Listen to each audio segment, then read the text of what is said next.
Hi, and welcome to this Premium Plus tips and tricks video. My name is Anton, and I will show you something about merging tickets in Zendesk. Merging tickets is used when you receive two tickets about the same subject from the same requester. In this case, you can just merge them into one ticket and you only have to respond or follow up on one ticket. It's of course better than deleting the second ticket because you will keep the whole history in one ticket. So what does it look like in Zendesk? I have two tickets by the same requester and with the same about the same subject.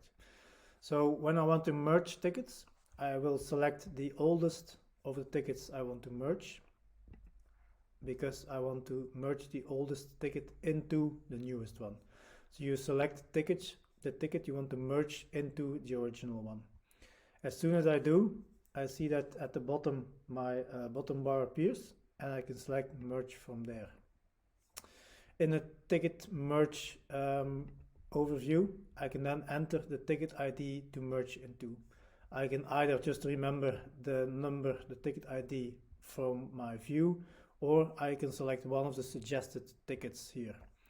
Zendesk will automatically suggest tickets by the same user, or they will suggest your recently viewed tickets.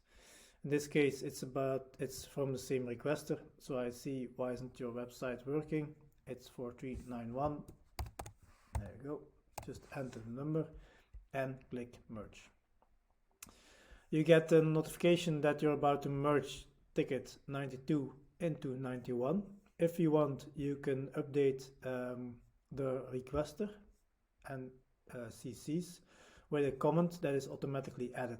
Of course, if you do, it's best practice to at the maximum just select one, because it will be twice the same notification to the requester. Or you can just leave it unticked and then follow up with the ticket. The customer will still receive an answer that way. Next, you hit confirm and merge, and when you do, the ticket, in this case 92, will be added to ticket 91. So it looks as following. We have ticket 91 and then the newer ticket is added as an internal comment. Good to know there's no way back. Once you've merged tickets, there's no way to unmerge them again. So I hope this was useful. Thanks for watching and see you next time.